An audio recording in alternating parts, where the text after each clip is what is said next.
I'm going to speak about financial bubbles. I'm going to speak about financial bubbles, but I changed a bit the format of the presentation because I'm going to speak also about the Spanish economic crisis. And in my paper, I'm not really focusing I'm more focusing the financial bubble and not so much in the Spanish crisis. So, first of all, we have to know what is a financial bubble. It's also called an economic bubble, and it's a phenomenon when over the time the price of one product, that can be a stock share, the price of housing, a currency like the dollar or the euro, is overpriced. The price is really far away from the real value. Most of the time this is because of the speculation. What happened when the price is really high and all people want to sell it, suddenly the price go down drastically and we have a crack. So to explain better the process how it's generated a bubble, I have one infogram. So first we have the bubble and the price, and these are the normal customers and this is the potential customers. So as soon as we have more customers that want to buy the product, the price increase. Suddenly, the potential buyers, the big majority of the population, realize that this is a good product, that they are going to get a lot of profits if they sell it. And later, we see that some people sell the product and they get huge benefits, but the price doesn't decrease. So we are in a point where a lot of people enter in the market and sell and buy the product, and a lot of people sell the product, but the price still increasing. But finally, there is a point that so many people want to sell the product because the price starts to decrease, but as soon as there are no customers that want to buy the product and they exit, everybody wants to buy it, so the price decreases really drastically. So we have the explosion of the bubble. And why this phenomenon happens? Basically because of the human psychology. Psychology is the most important factor to make the financial decisions. So, according to some economists, the main factor because this phenomenon happen is because normally a good investor used to take decisions having risk aversion or risk avoidance, uncertainty. Uncertainty avoidance. But what happens is most of the investors, most of the normal population have aversion to losses. That's it, that if they see that for sure they are going to get a benefit, they are going to invest in the product. So in the next graph, we see how can most of the population have the behavior if they are operating in financial markets. Normally, a normal experienced investor should move around here, but normal investors, they should escape from the panic, from the losses. So once they are here, normally they feel greed. So as soon as they feel as much greed, this is unstoppable. So the bubble happens.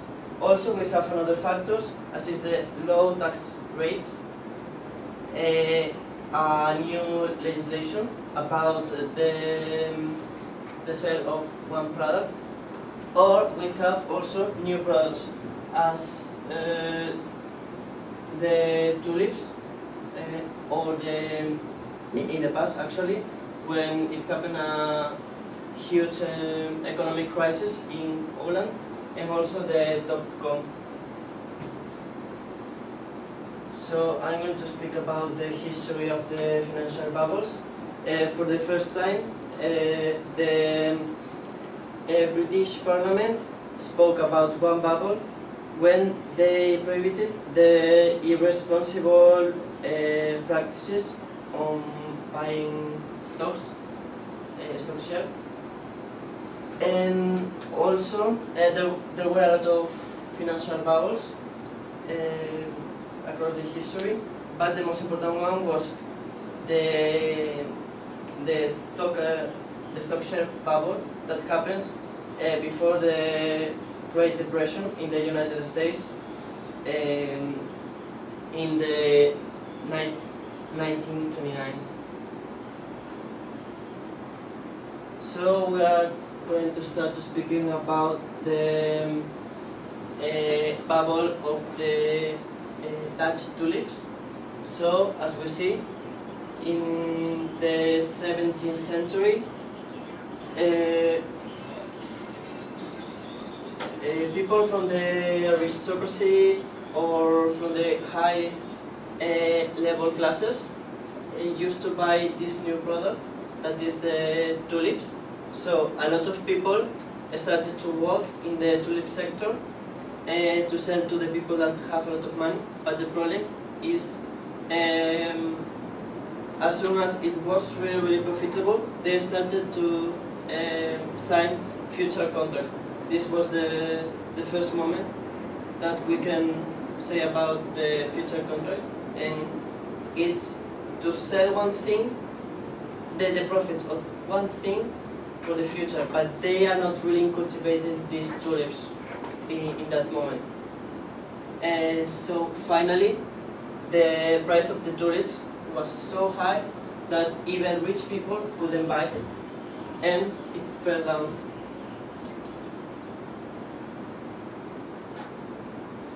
Also, we have a second financial bubble that was really important, and was basically in United Kingdom and also in France.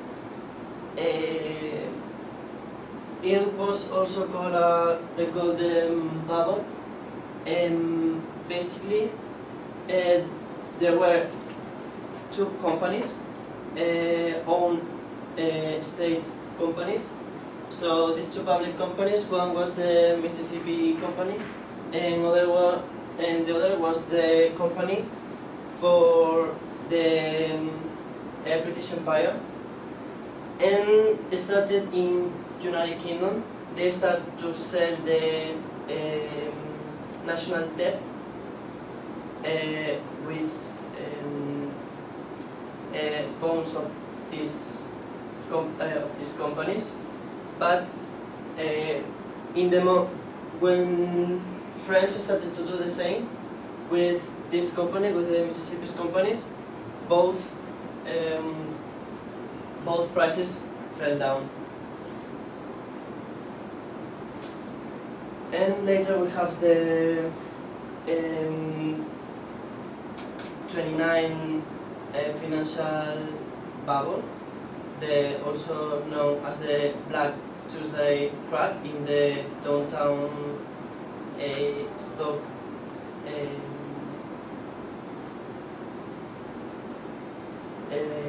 stock house, and people in United States started to get a lot of money, and there were a lot of innovations as the washing machine or the fridge for the houses. Also the new cars that were really cheap with the Ford diesel and all the new systems for the production of the cars.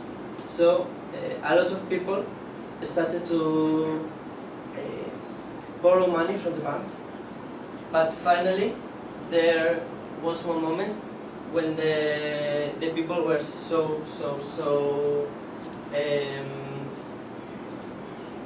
in debt with the banks, and they started to buy stocks in the downtown, in the Dow Jones, sorry. But they had really no idea about the financial system, and they didn't diversify in the options. And finally, there was one point when the price went down, and suddenly all the people wanted to sell, but nobody wanted to buy. And after this, there was a huge depression in United States.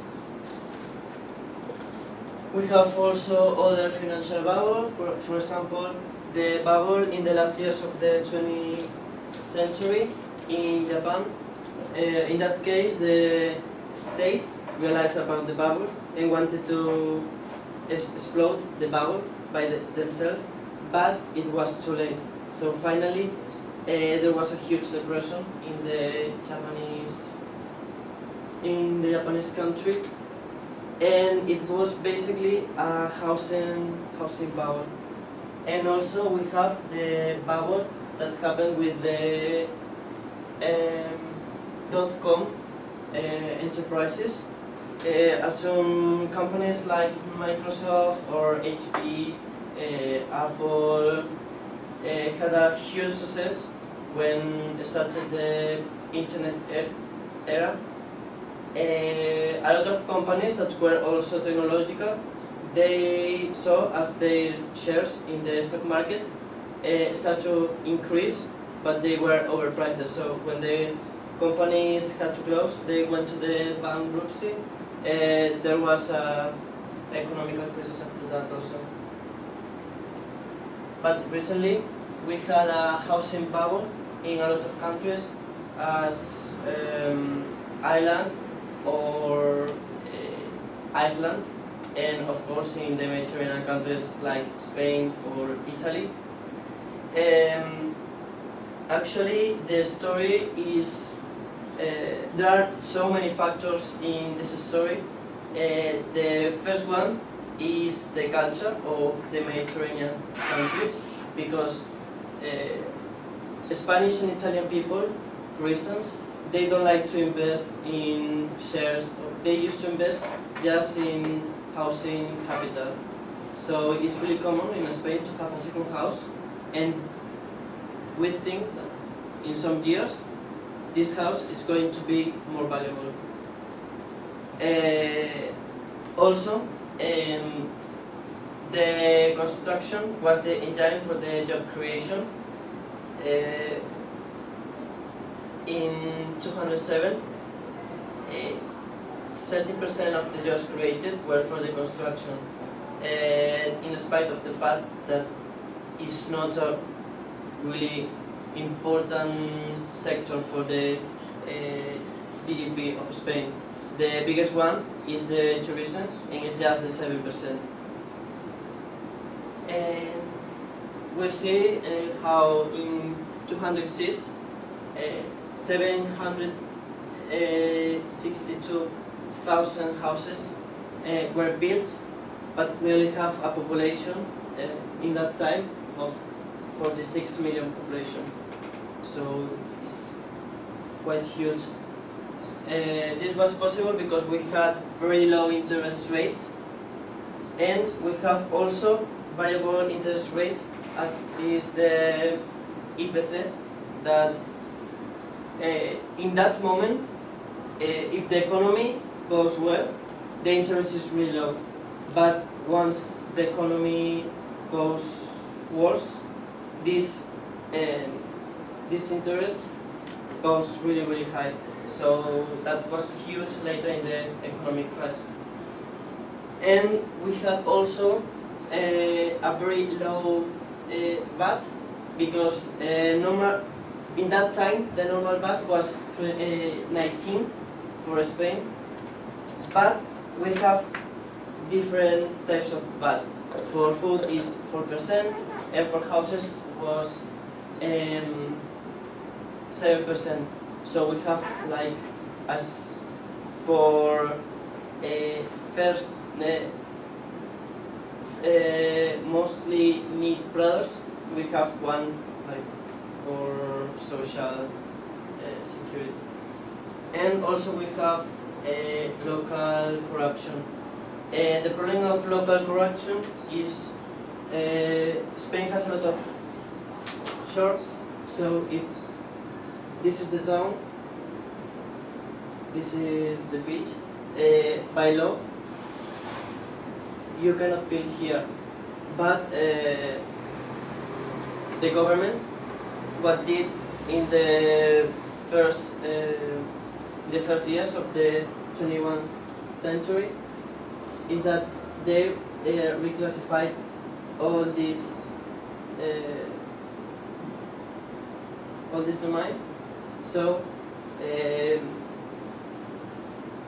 the prices went really, really, really high, and part of the price goes to the city town or to the town hall.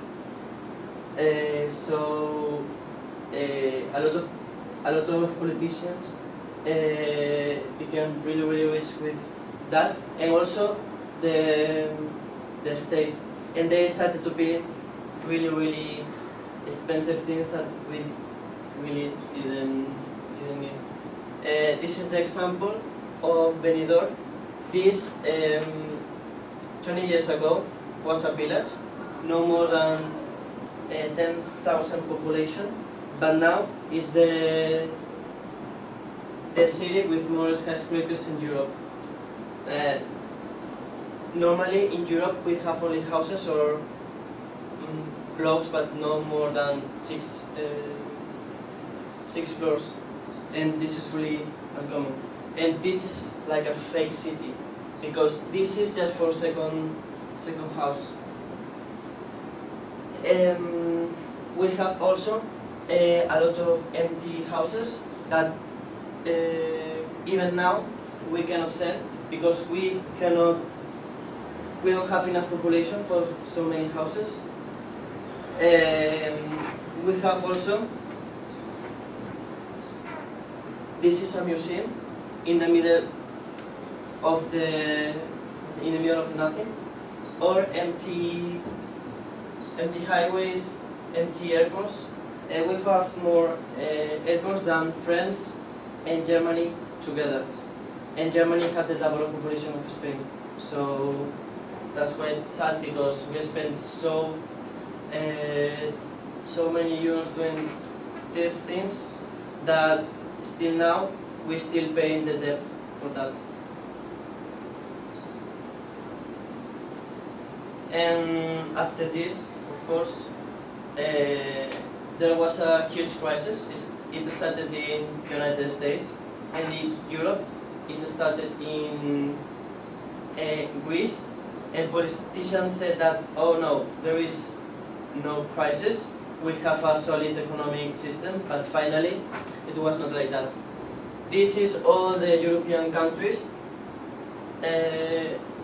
This is Luxembourg. It's a fiscal brother, so it's not really representative.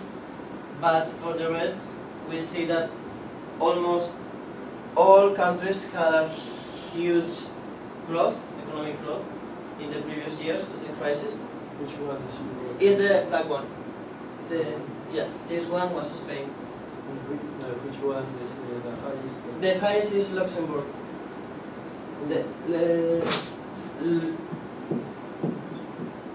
Luxembourg. Okay. That is a fiscal paradise, so it doesn't count like a normal country. It's just banks over there.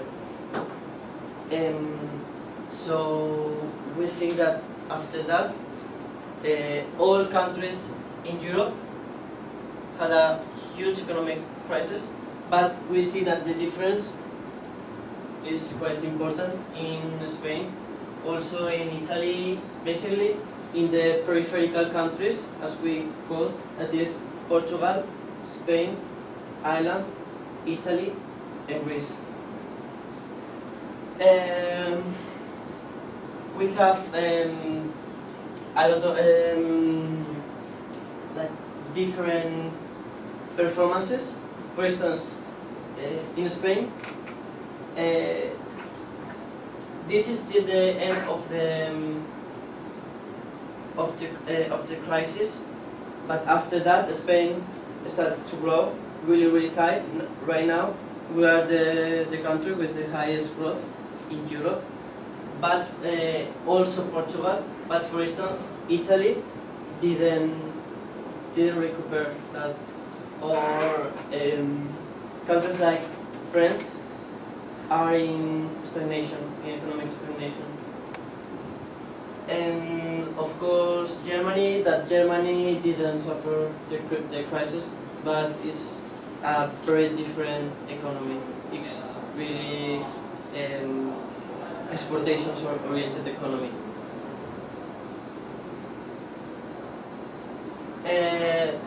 The worst thing for Spain was not the economic crisis, because for instance for finance we have a really powerful banking system, but we used to have problems with the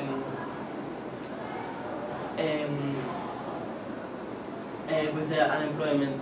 So we became the second most unemployed country after Greece, and we can see the increase of the growth of the unemployment rate. We reached 25%. That is like quarter of the population. It's true that this is not real because we had also hidden economy, but it was a really social problem. And we can see that there are two different in Spain. The north, that is really rich, we didn't have a really social problem, but there were provinces with almost half of the population with no jobs. So the situation was really critical over here. The unemployment now is really controlled, and last 2 years we created around almost 2 million jobs, so it's quite well, but we still need to decrease that number. Normally in Europe, between 5 and 10 is the normal unemployment rate. And we see that the unemployment is related also with the GDP per capita. The regions that have a bigger GDP per capita has less employment, as is the case of Catalonia or Basque Country, or even the capital, Madrid.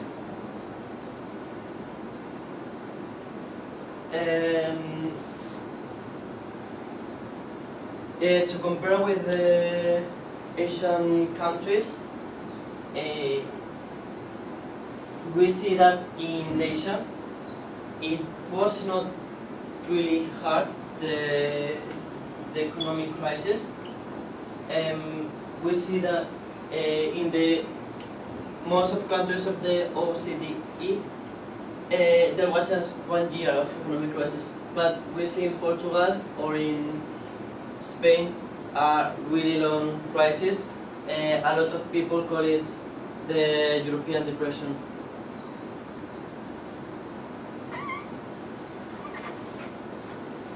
And this is the prima de riesgo, and this is the difference between the price of the German bond and the rest of the bonds for 10 years of the all countries in Europe.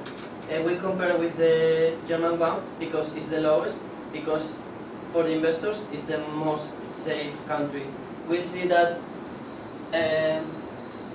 over here in the 2011 was a huge problem with that bond because that means that the state had to pay a lot for the interest of the state debt, because most of the European countries has a debt over the 100% of the GDP, so that's quite serious. Actually, later we could control this, and right now we are quite good, around 100. It's less than Italy. France is around 50 right now, but Portugal and Greece is still having a huge prima de riesgo. And we had also a very critical social crisis in the history. The history of Spain was really close to the Taiwanese one, because in just a few years we went from the dictatorial regime to a democracy, and also we had two parties. One was the PP, the Popular Party, and the other one was the Socialist Party, the PSOE. And they have more or less always 80% of the votes.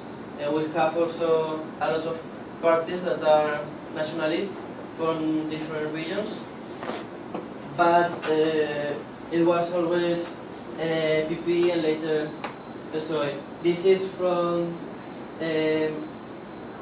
right center, and this is left. But later there was social revolutions, or hidden revolutions, and in last elections we had to repeat election 3 times because we achieved the ingovernability, like in Italy or in other countries, and we got 2 new political parties that right now are really powerful. One is the extreme left, Podemos, and another one is in the center, like the Macron that right now won the elections in France. And we had problems because Spain was, we couldn't create a government. We were 1 year and a half without government in Spain, and actually we could survive, but it was really huge because we couldn't get the budget. And also we have to control our debt because actually all countries in Europe have to control the debt because of the European Parliament. And that's all about the financial bubbles. Do you have any question? Any question?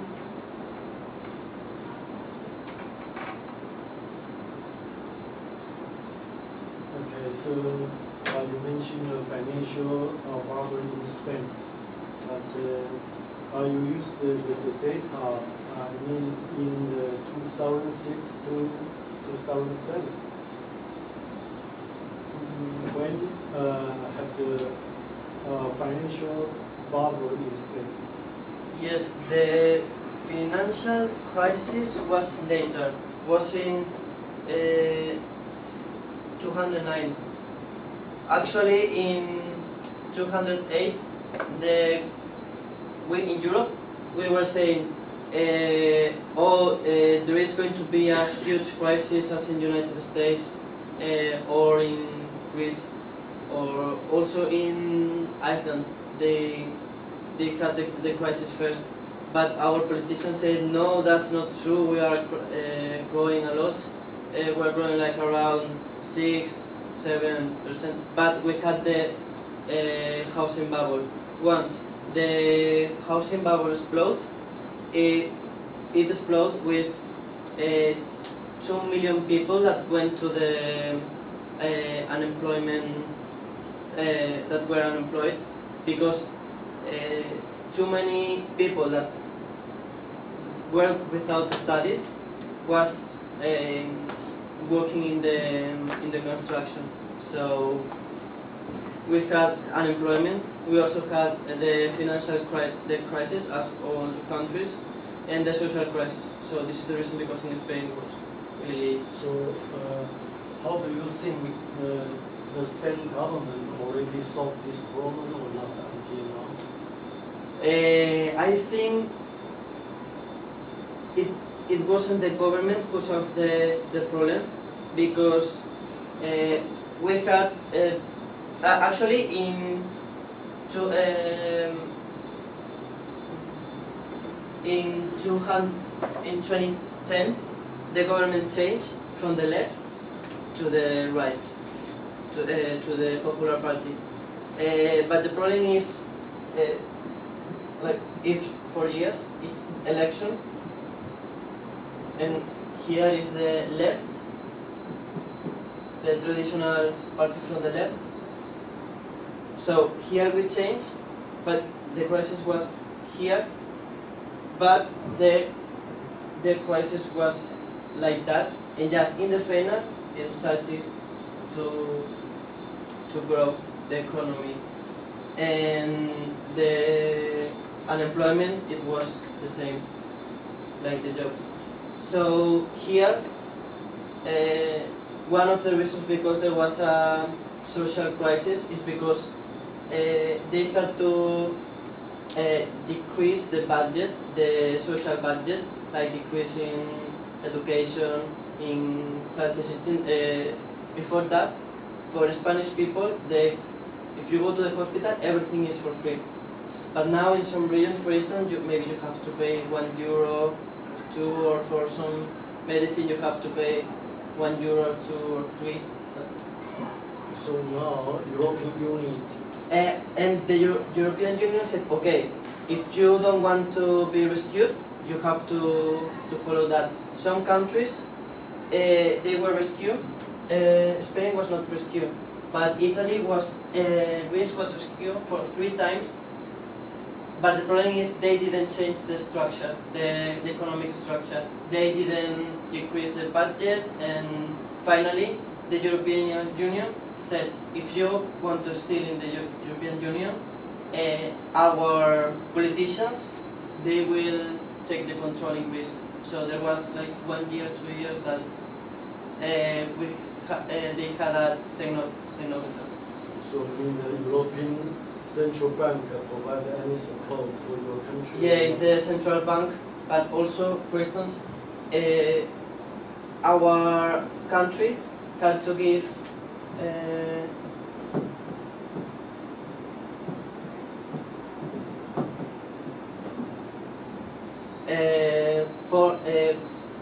I think 46,000 million euros just to rescue the rest of the countries, and that if you multiply for 33 and say that is €1 is quite a lot.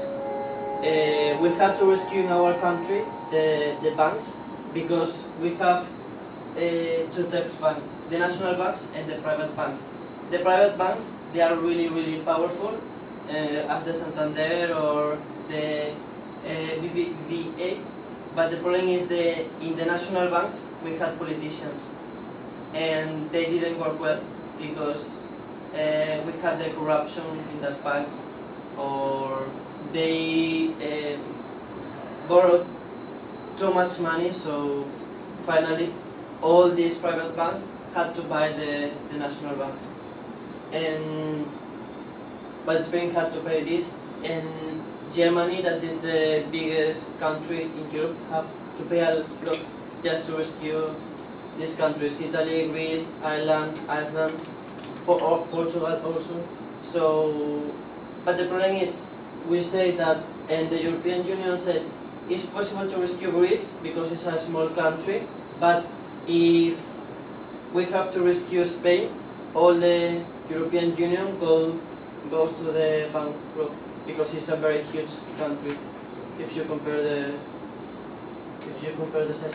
And here we have the PP, the right, the central right, and also here when I were here. But here we were like 1 year without the president, without government.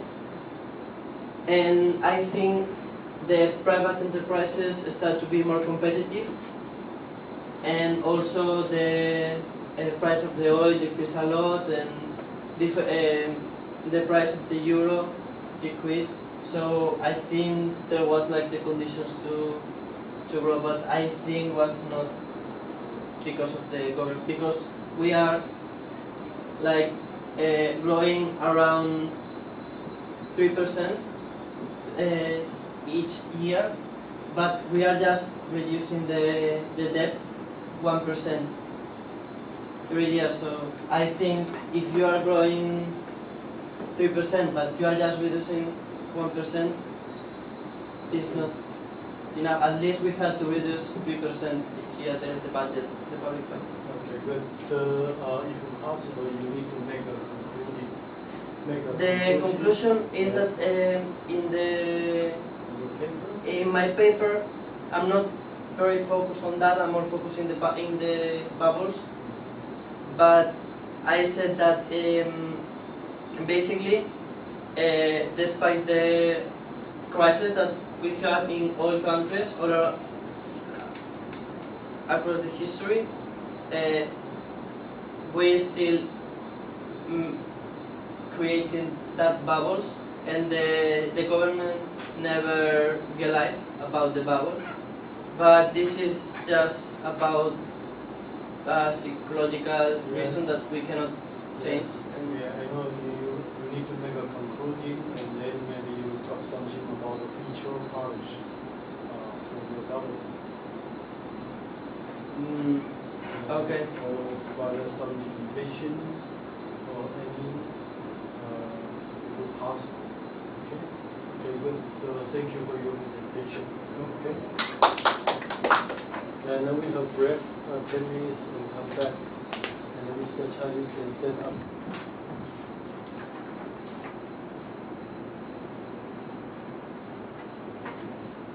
Hello, my name is Emily, and today I'm going to discuss this topic. After Taiwan joining WTO, the impact on the economy. And first, I'm going to introduce the background.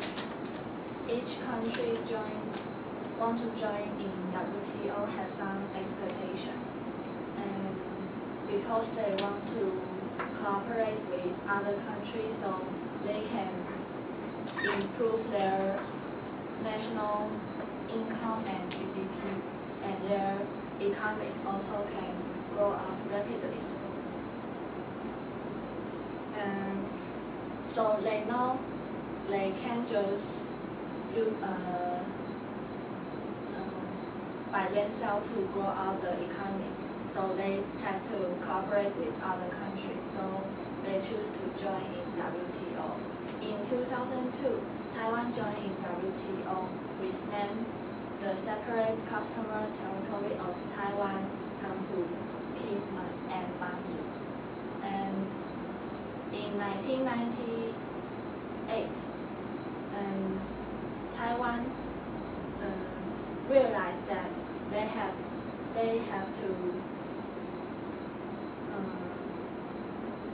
they have to be more international and cooperate with other countries so they can improve the economy. So they apply the GATT is the prior to WTO. And after many years, they succeed to join in WTO.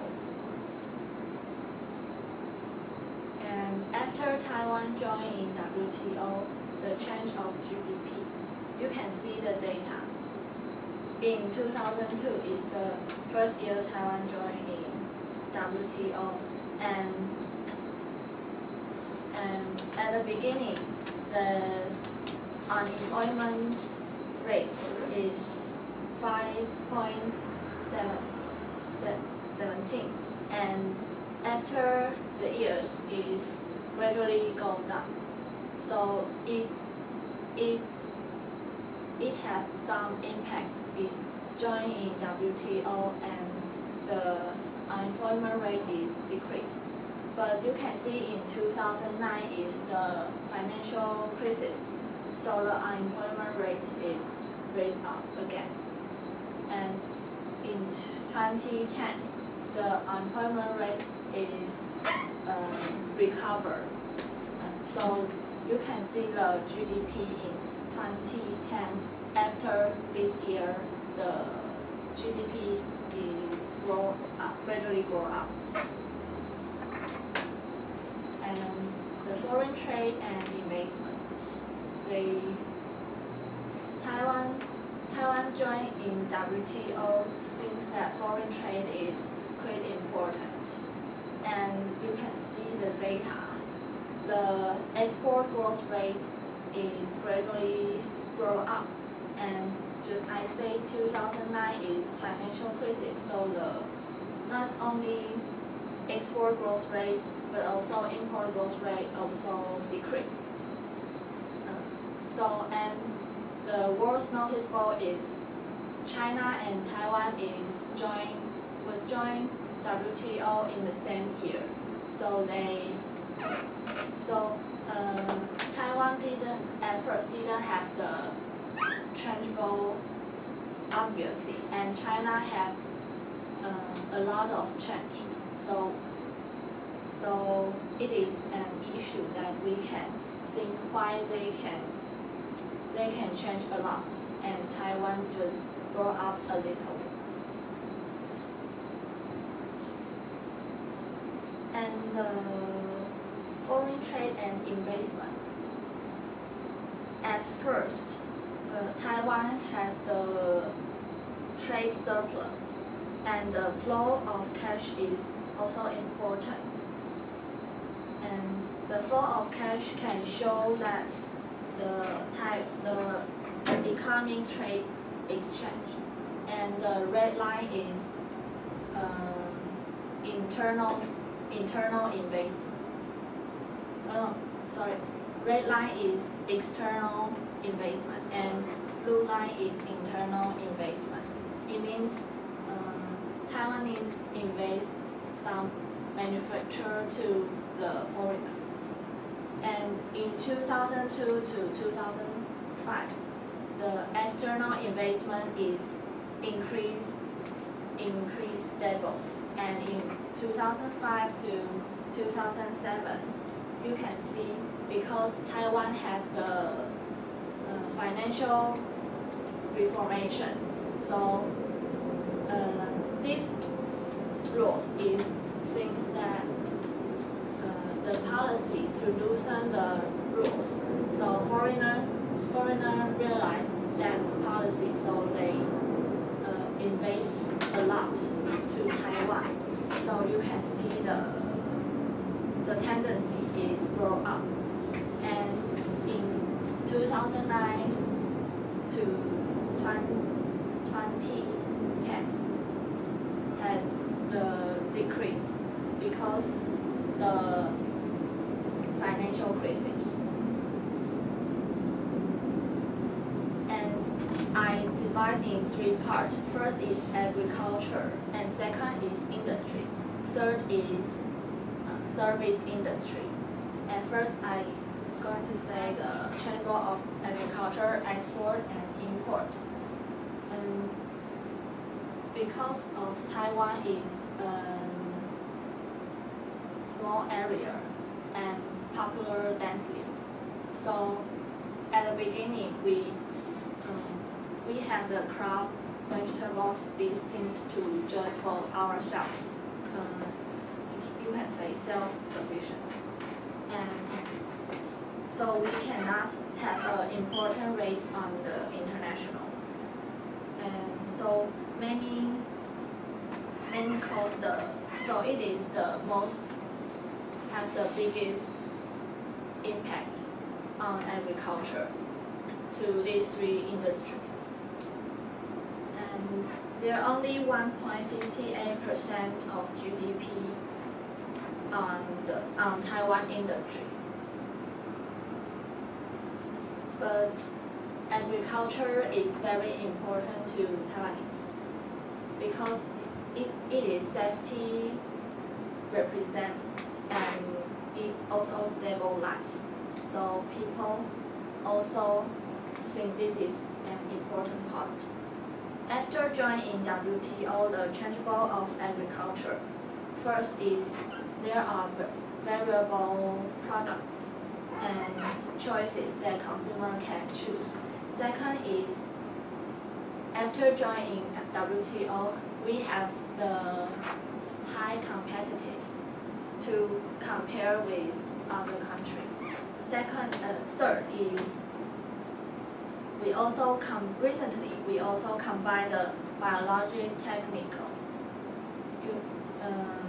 For example, the organic material is one of the important example, and so it can improve the foreign exchange. And the industry, Taiwan before and after joining WTO all presented the positive growth rate, and you can see the data.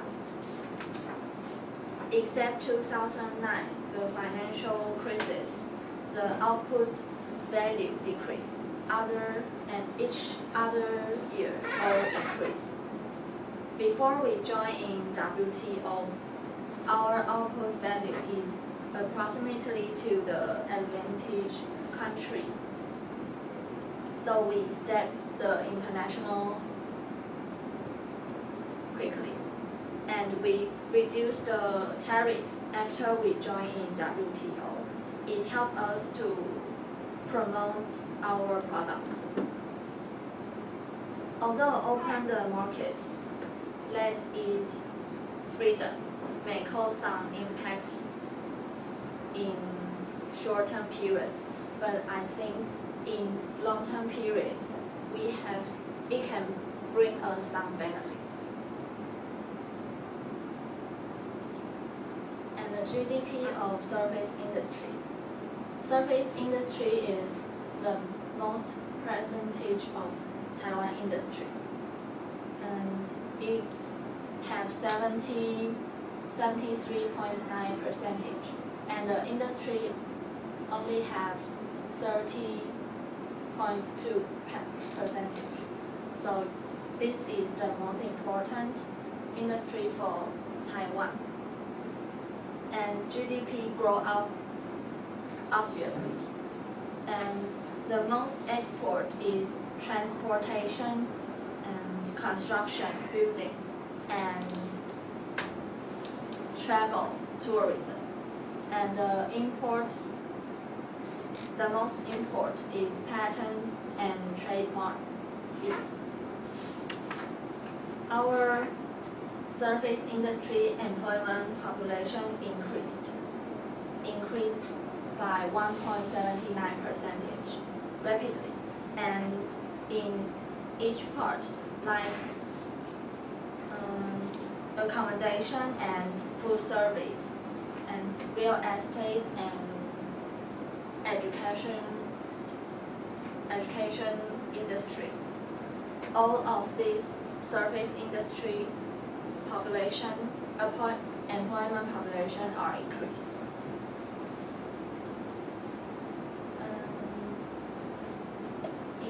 In the conclusion, after joining in WTO, I think there have two big parts. First is open the market and bring the benefits. What is the benefit is to reduce the price of national products and provide valuable choices for consumers, like the agriculture industry. And second is highly competitive to compare with other countries, and also can grow up the national economy. And second is the impact on the three industries. First is agriculture. At the beginning, agriculture didn't have the obvious exchange, but it also, however, the service industry is the most important to Taiwan. So the agriculture have the biggest impact on these three industries. And second is industry. The textile industry is decreased, and the automobile industry and household appliance industry is increased, and the service industry is the most part of the Taiwan industry. So all in all, I think joining in WTO have some benefits. Although in short term, we can see the effect obviously, but in the long term, I think WTO can bring some benefits to Taiwan. Thank you. Okay, so any question? Would you ask you some question?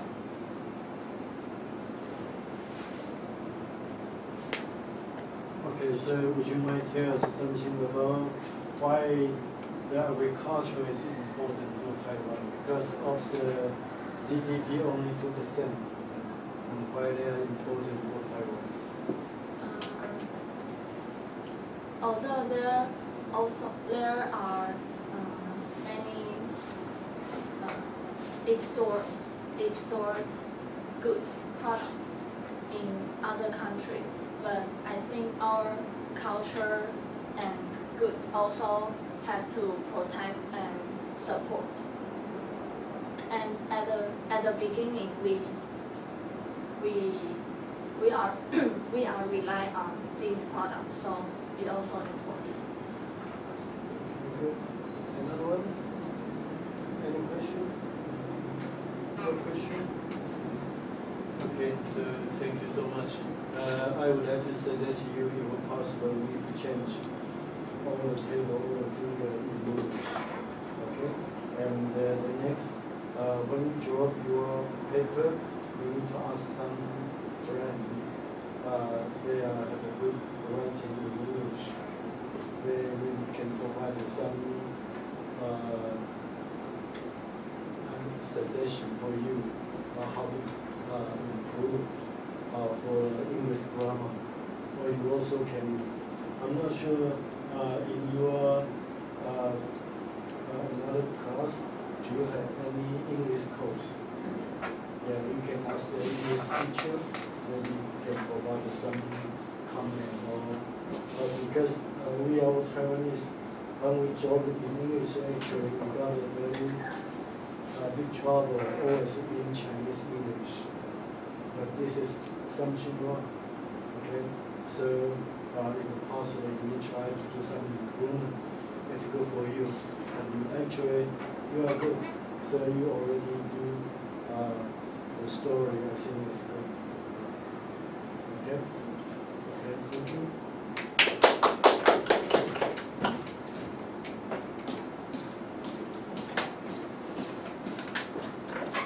the detail you would like to try to present today or next week? Next week. Next week, okay.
Okay, so I hope everybody you need try to do all the presentation and drop your paper as soon as possible. Okay, so Christine, you also need to control, continue to draw another paper. Okay, I think you join the two class. Okay, so I would like to provide the two scopes for you. Two class. Okay, so I hope the public finance or macroeconomics also important for you. So, did you prepare another? Yes, I have two already done. Okay, great. So maybe if possible next week, you can continue to present another paper. Yes. Okay, good. All right. So we have the time, so we just try to continue to talk about chapter 11. Actually, this is talk something about the central bank, the Fed, money, and the credit. Okay, so here you can try to know in Great Recession, the Fed aggression cut interest rate. So you can look here. From the 2008, so the interest rate become very, very low here now. So this situation actually is a global situation. In Taiwan, maybe only 1% or low 1%. In Europe, also the low 1%. So actually, this situation is not in American, actually in the entire world. In the Japan or in the Korea, Taiwan, or lower than 1%. So in the European, for example, I also do some investment to buy the sterling in the UK, but the interest rate of sterling also very, very low, maybe only 0.04%. Actually, it's very, very low. Okay, so and after that, the continued event after the official end of the reception.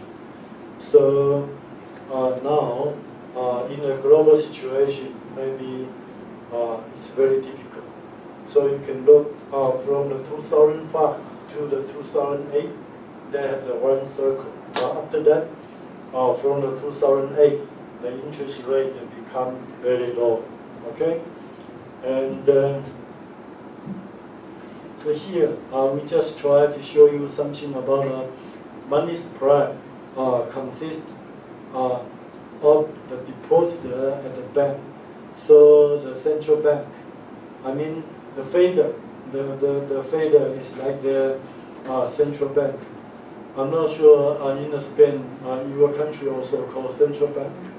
We have one, but it's not really powerful. It's more powerful the European Central Bank. Right. Yeah. So, but your country also have the local. It has the Spanish one, Yeah. but it's just to control the banks, not to control the currency. Right. Okay. So, like this situation, because now European Union, you have a European Central Bank. So, but in the Asian country, we also call the central bank, like Taiwan or China or Japan. We all have the central bank. So the central bank, how to control the money supply. Okay. So here we just try to see a key concept concerning money in the U.S. is the fractionary reserve, the banking system. Okay, so the bank require to keep only a fraction of the all deposit on hand or on reserve. Okay, so and after that we can call this is the hyper money. The hyper money have another name is monetary base.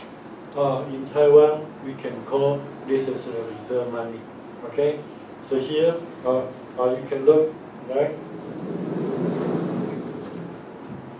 So you can see this is the money. So we have the M1. So M1 is currency. Okay. Currency and deposit. Okay. So we can call this is C and D. Okay. And the second one, we also have the this is the we call this is the hyper money. This is we call hyper money.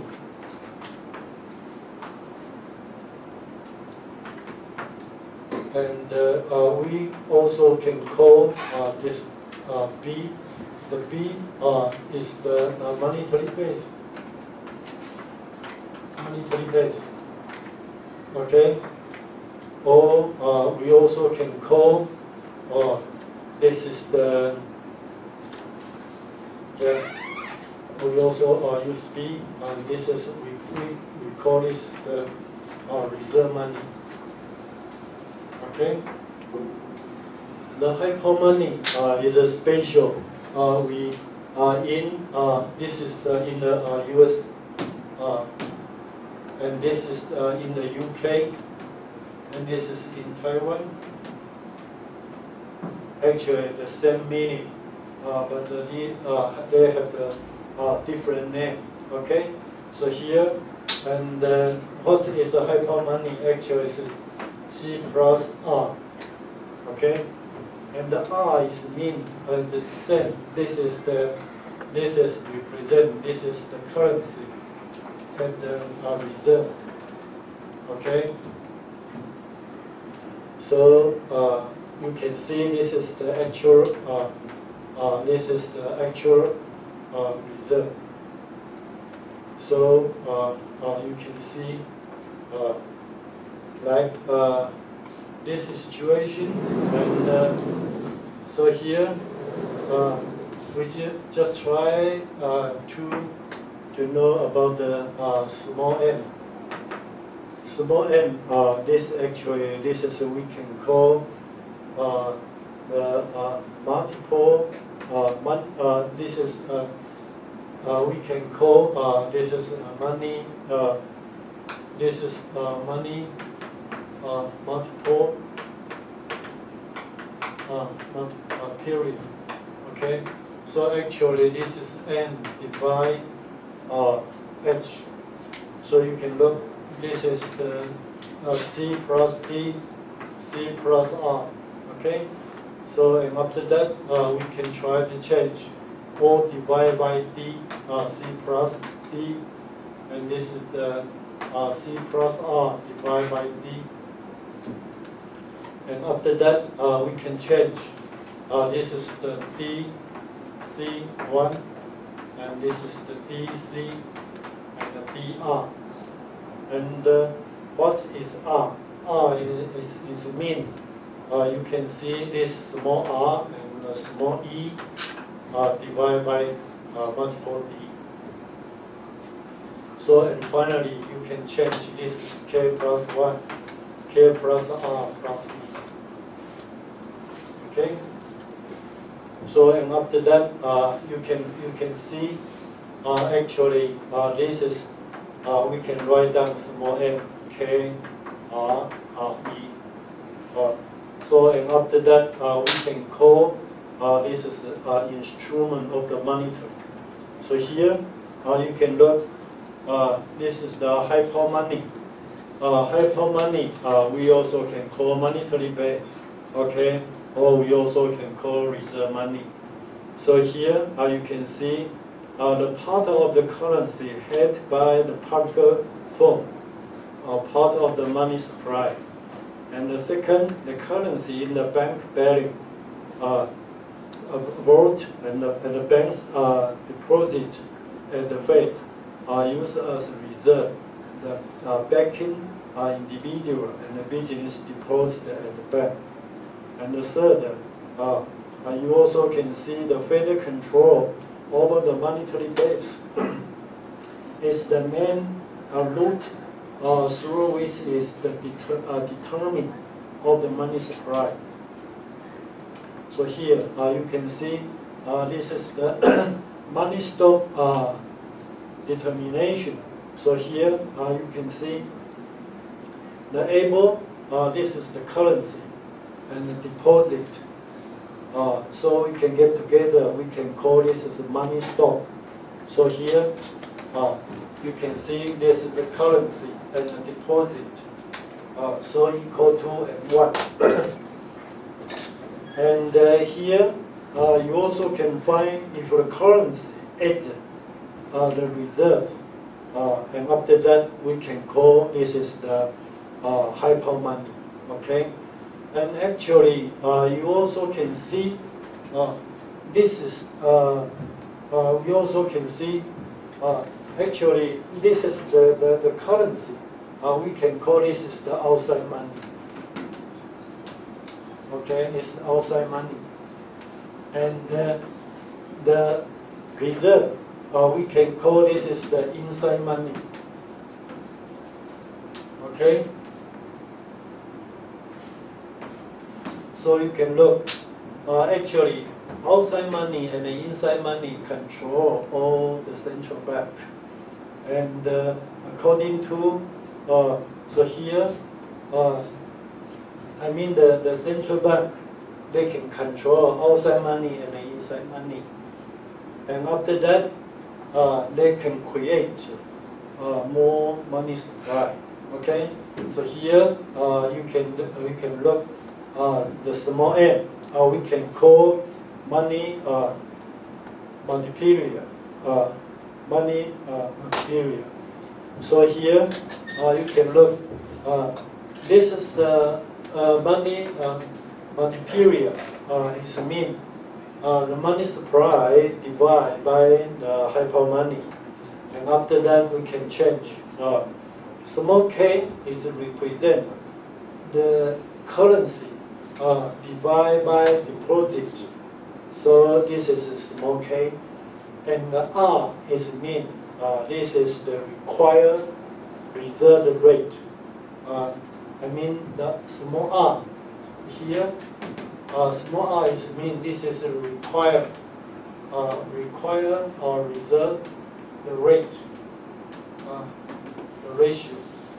Okay, and the small e is mean the excess reserve excess the reserve ratio. Okay. So here, after that, you can try to see this formula. So after that, you can look. So here, the money supply consists of the currency plus deposit. Okay, so here the money supply include the currency and deposit, and H we can call this is the hyper money. Okay, so the hyper money is equal to the currency and the reserves. Okay, and after that you can summarize. Try to see the behavior of the public and the bank and the central bank in the money supply process by three variables.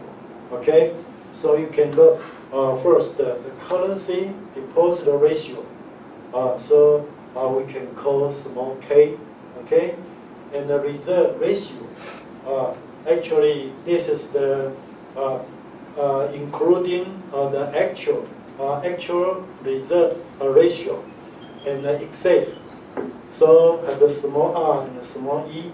Okay. So and after that, you can calculate for the stock of the higher hyper money. Okay. So and after that, you can see the money stock determination. So we can rewrite the equation 1 and 2 as.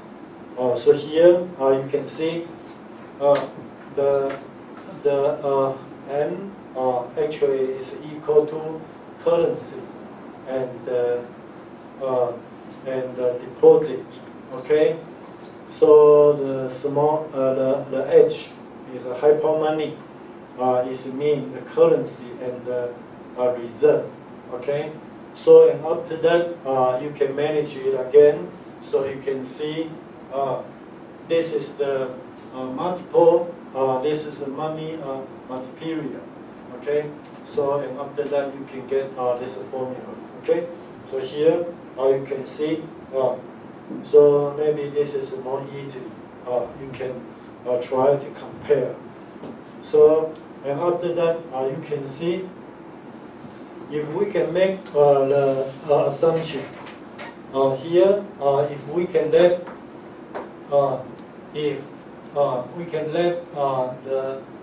the k equal to 0 and the e equal to 0, then we can get the money multiplier. So equal to 1 divided by required reserve ratio. So you can see, for example, if we can let this the required reserve ratio is 10%, okay, and then you can find this is the 10 times, okay. It means the government, the central government control 10 units. Then they can create $100 for all the society. Okay, so here you can see some observations of the money multiplier. So you can look is a small n equal to this formula. Okay, the small k is we write down the CU. Okay, and small r and small e. Small r we can call it is the required reserve ratio, and small e we can call this is the excess reserve ratio. And they get together. This is the real or actual reserve ratio. Okay, so you can see like this situation. So and after that, we can try to know if the money multiplier is larger, and then the small reserve ratio. Okay, so you can see after that actually you can get this negative, the relationship or the negative. So it means if the small k increase, then small n decrease. So we can get this result. Okay, is mean small k increase, then small m decrease, and a big M decrease. Okay? And here the same. Small r increase, and then small m decrease, big M decrease. And we also can find small e increase, small m decrease, and big M decrease. So it means in the future, if we want to control the money supply, the first thing is we need to control the small k and the small r, small e. Okay, so here you can get this formula. Okay, so you can look like this situation. So the first, we also try to see the currency deposit ratio. Okay, so the payment habit of the public determine how much currency is held relative to deposit. So I'm not sure. Do you know about the currency? You want to use the currency or not? So, for example, do you know about financial technology? We call fintech. What is fintech? It's a new word. What is fintech? Fintech is mean financial technology. Okay, so actually this is the two words. Okay, it means the people maybe they don't need to use in cash. Okay, because we just use our mobile phone, and then you can buy anything. Because the card already set up in your mobile. I'm not sure. Do you know about the credit card? You can set up in the mobile, and you buy something, you don't need to show your credit card again. You just show, have the code, the coding number, okay? And then you can show the coding number, and then you can buy anything, okay? So it's like the cash, okay? So for the future, the financial technology will become more popular, okay? So if you can check any country, they belong to the advanced society or developing society, you also can check. If most people use the currency, this is represent they belong to developing society. If only few person use the currency, it represent this society belong to advanced society. Okay, so I'm not sure how about Spain.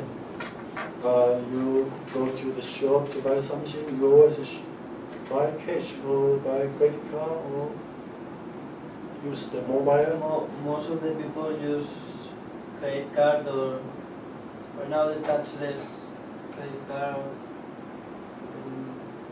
For instance, in my family shop, they are starting to use the mobile phone to pay. Right.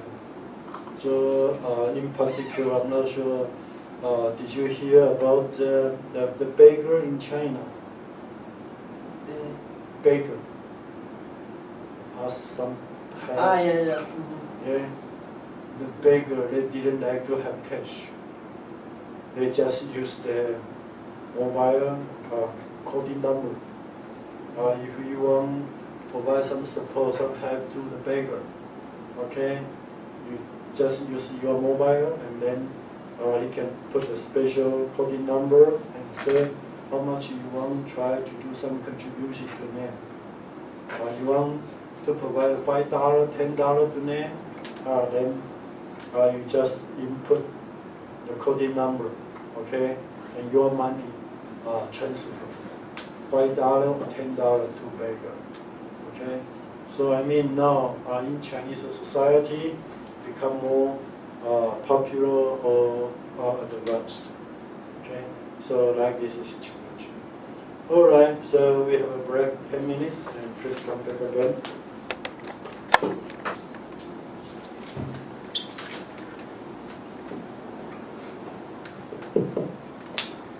Okay, so we continue try to see about the reserve ratio. Okay, so here you can see the reserve ratio because when the people do all the savings, any deposit, so the central bank then we have some require reserve the ratio. Okay. So here you can see this is the required reserves, okay, and another so we can call excess reserve, okay. So here because when the banking system they have the excess the reserve, they must to do some investment or lend the money to people. So you can see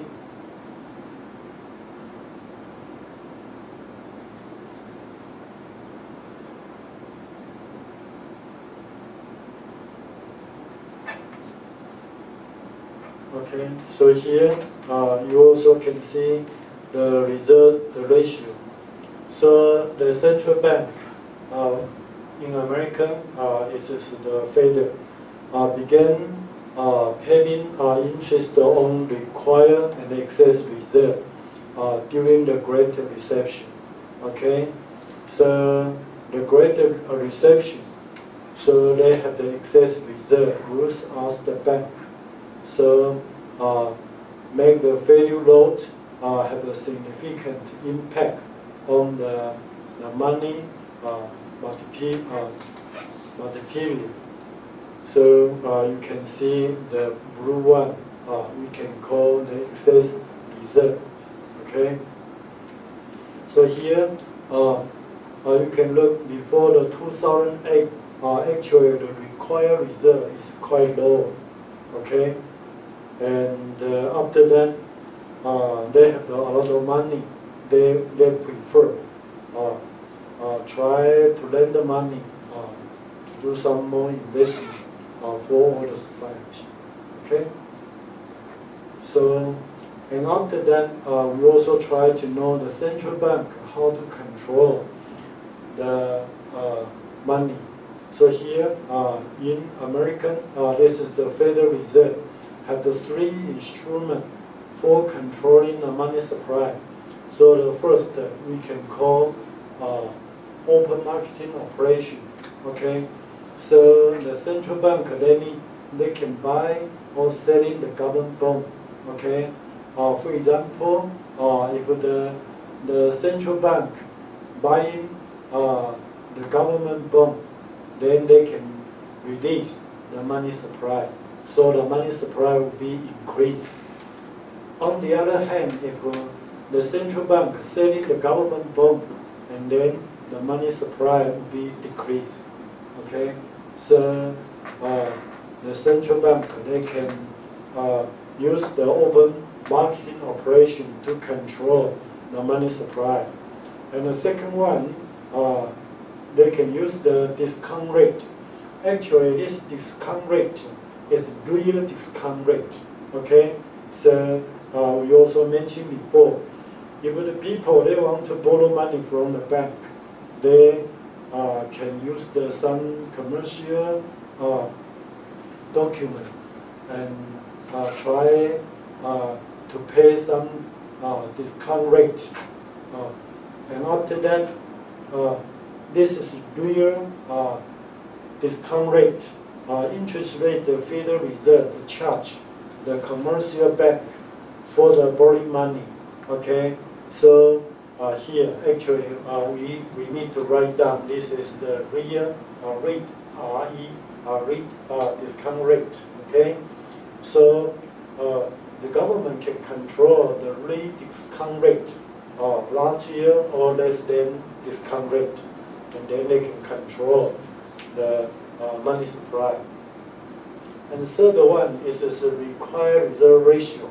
Okay, if the government let the required reserve ratio increase, then money supply will be decreased. Okay, if we decrease the required reserve ratio, and then the money supply will be increased. Okay, so you can just try to check. I mean, the government can control the commercial bank how to let the money supply increase or decrease. So here you also can look. This is an open marketing operation. Okay, so the table 17.1 illustrated the impact of the phaser buying 1 million of the government bond. Okay, so it's buy. Okay, so the money will be increased. Okay, so you can look. So here you can try to see about the balance sheet. Okay, the left hand side is assets, right hand side is liability. Okay, so here the government security, government bond, okay, increased 1 million. Okay, so and after that the money base also increased 1 million. Okay, so you can look like this situation. So here is represent when the government they can use the open marketing purchase on the faith on buy the bond. Okay, and then they can release. They can let the money supply increase. Okay. So the other hand, you also can try to check the further balance sheet. Okay, so you can see this detail, the main assets and the liability of all the Federal Reserve Bank.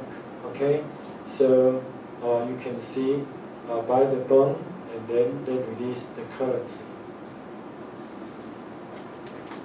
And after that, we also try to see about the loan and discount rate, discount. So here you can see a bank that's run short on the reserve can borrow to make up the difference. Okay, so the first they can borrow from the central bank or other commercial bank. Okay, and the other you also can concern about the discount rate. Okay, so actually we also can call this as real discount rate. Okay, because the discount rate always become to the value of the commercial bank, and the real discount rate become the cost of the commercial bank. Okay, so can you understand? So here you can see you can look the three situations. This is what we call commercial bank. Okay, and this is the central bank. Okay, or in American we call Fed. Okay, and this is the individuals or the people. Okay, so you can see if the people they want to borrow money, so they must pay this discount rate. Okay, and here this is discount rate. Discount rate. Okay. So you can see, for example, discount rate of 5%, and the discount rate, for example, 3%. Okay. So here you can see. Any question? So you can look, this is the discount rate, this is real discount rate, okay? So you can see, for example, this has become the cost. This is become the value, the value for the bank, and this is the become the cost. So you can look if we can let the real discount rate decrease, okay. So here the money supply will be increased. On the other hand, if we can let this become higher, 7%, so you can look, the central bank will conserve discount rate and the rediscount rate. Okay, so if the government let rediscount rate increase, so and after that the money supply will be decreased. So here we can see this is the they can control the money supply. Okay, so you can see here the cost of the borrowing from the Fed is a rediscount rate. Actually, this is a rediscount rate. Okay, because the discount rate is mean individual borrow money from the commercial bank. Okay, so here you can see, you can imagine this is the commercial bank. Okay, this is the commercial bank. Okay, if the people or individual they borrow money from the central bank, they must pay discount rate. Okay, and if the commercial bank they borrow money from the central bank, they must pay a real discount rate. Okay, so the central bank they can manage a real discount rate. If we can let real discount rate less than discount rate, and then the commercial bank they will happy try to do this business. They can earn more money, so the money supply will be increased. And the other hand, if we can let the real discount rate increase larger than discount rate, and after that, the commercial bank they don't like to do this business. So and after that, they can let the money supply increase. Okay, so this is the second instrument for the low and discount rate. Okay. So and the third one we can call reserve ratio. Okay, so the government they can provide some required regulation, require reserve ratio. Okay, so the Federal Reserve it is in Taiwan we can call the central bank. They can let the required reserve ratio increase or decrease. If they can then they increase, so the money supply decrease. So here you can write down this is RRR, 3R. Okay, what is 3R? 3R is mean required reserve ratio. Okay, so actually this is small r. Okay, if we let the small r increase, so the money multiplier will be decreased. Okay, and after that money supply also decrease. So here we mentioned this situation. So the small k, small r, small e, they have the negative relationship with the small m. Okay, so if we can let the small k increase, for example, if people all would like to have more cash, then the money supply will be decreased. If the people they don't like to keep in cash, okay, so money supply will be decreased. Okay, so like this situation. So you can try to see this result. So and after that, we can try to see about the money material and the money loan. Okay, so here provided an alternative, the ways of describing of the working of the material by showing how adjustment by bank and public foreigner increase in the age. Okay, so here actually this formula just try to tell the story. Okay, it means small k controlled by people, small r controlled by central bank, and a small e controlled by commercial bank. Okay, so here you can see the central bank open marketing purchase increase the hyper money and increase the bank reserve.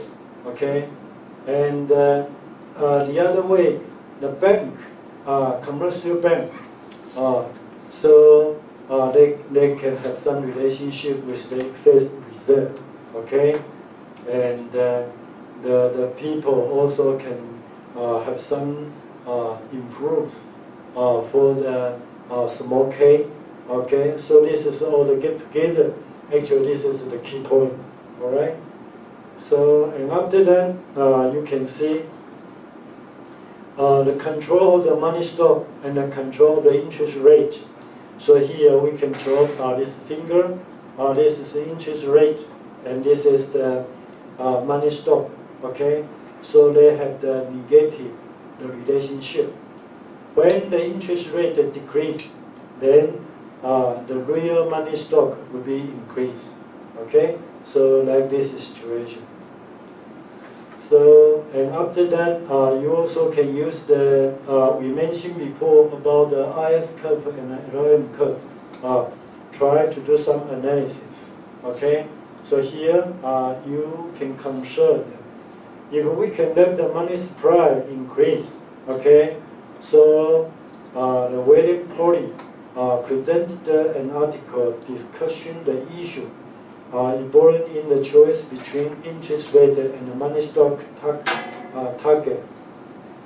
So here you can see if we make assumption the central bank have the economy reach the particular level of the output, so we can use the ISLM model in the short run. Okay, so here you can fix the money stock or fix the interest rate. It means you want to control the money supply or you want to control the interest rate. Okay, so have this situation. So and after that you can try to see which package is more important. So they provide 3 points. Okay, so you can try to see. This is the distinction between ultimate target or intermediate target. So sometimes you need to consider this for the short run or the long run. Try to do some improvement. So for example, if we want to control inflation rate and unemployment rate, maybe we need to use the mathematical target. Okay, and if we only consider for the short run, we can control the interest rate. Okay, so you can go back, try to see all the detail.